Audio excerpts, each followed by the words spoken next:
Hello, hello. So, ang gagawa na lang ako ng video para sa mga member natin.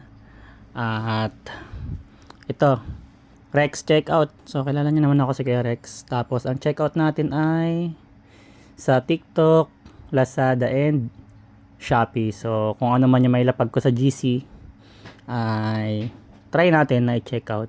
So, karamihan, lalo sa mga bago ay, ang tawag doon ay mga checkouter. Hindi pa sila admin. So, ano yung pinagkaiba ng checkouter tsaka admin? Checkouter, sariling cellphone lang niya. Own account. So, halimbawa, naka-checkout siya. Sa TikTok kasi madalas tayo magpa-checkout eh. 110 lang. 110 ang rate. Pag sabing rate, bayad ko. So, sa Shopee, mas malaki. Madalas 200 yan. Pero, madalas kasi makancel sa Shopee. So, sa Lazada malaki din. Mag-ipon ka lang ng coins. So, pukusan muna natin yung Shopee na hindi masyadong komplikado. Mabilis lang kasi sa TikTok eh. Sa TikTok pala ang pukusan natin. So, halimbawa, ikaw, sarili mong account, nag-checkout ka, bayad ko 110. Pero dahil sa sarili mong account, so marunong ka lang, ganun, wala kang member. 110, kikita ka na 110 kada checkout mo. Kada sale. Yung sale kasi, parang minsan lang yan sa isang linggo. Once lang or twice yung madalas na sale. Ngayon, pag admin naman, ganun din. Syempre si admin may sariling cellphone yan. May mga cellphone sa sariling bahay yan. Syempre mag-checkout din siya. 110 din yung rate. Pero pinagkaiba, meron siyang mga members. So, paano magkaroon ng members? Syempre, mga kaibigan, kakilala. Tuturuan mo silang mag-checkout and then gagawa ka ng GC. Gawa ka ng GC. Ayan.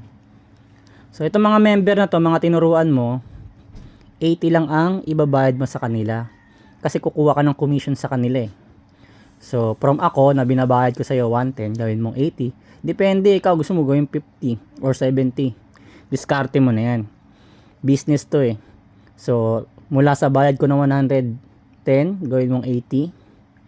Magkakaroon ka ng commission na 30. Kada member mo, kada tao. Eh kung meron kang 10 member, edi meron kang 300 pesos. Ipapasa mo lang yung link na ipinapasa ko sa GC. Kasi ganito na yung gagawin natin lagi. Lagi na lang ako, sa GC na lang ako mag-iipon ako ng mga admin. So tuturuan ko maging admin yung mga kakilala ko. Tapos sa mga susunod na hindi na ako magdagdag ng admin. So kayo na lang yung admin sa GC ko.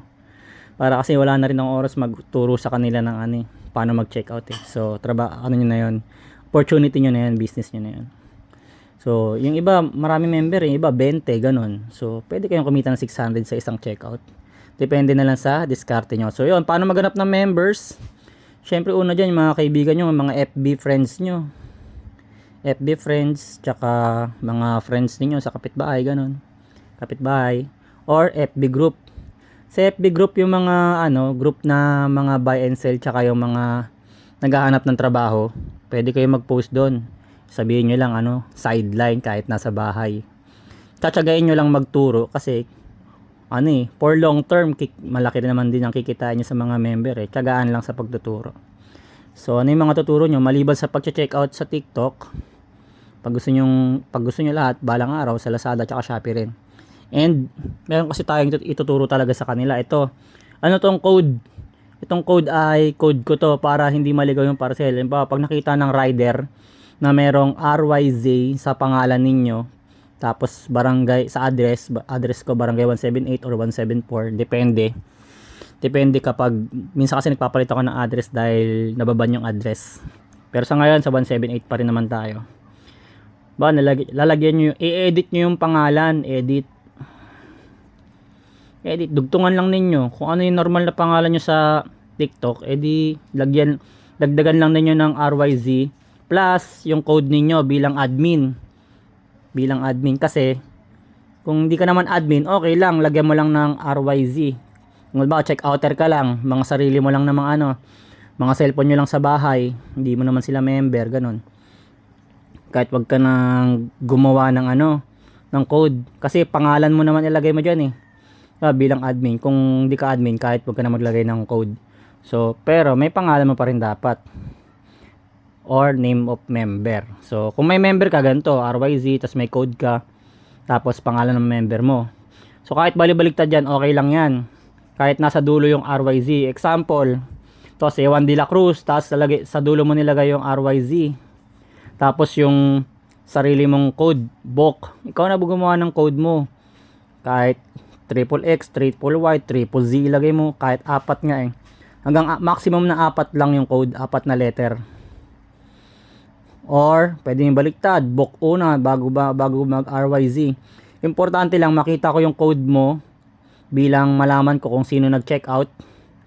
Tsaka ito naman yung rider para alam niya kung kanino. Sa akin kasi para maraman na agad ng rider na akin yung check out, basta mga cellphone RYZ. Dadalhin sa bahay namin yan. So, ganun lang. Pag may tanong, pwede yan sa GC. Tutulungan naman kayo ng mga admin na. Yung mga matatagal ng admin sa GC ko. Thank you guys and God bless.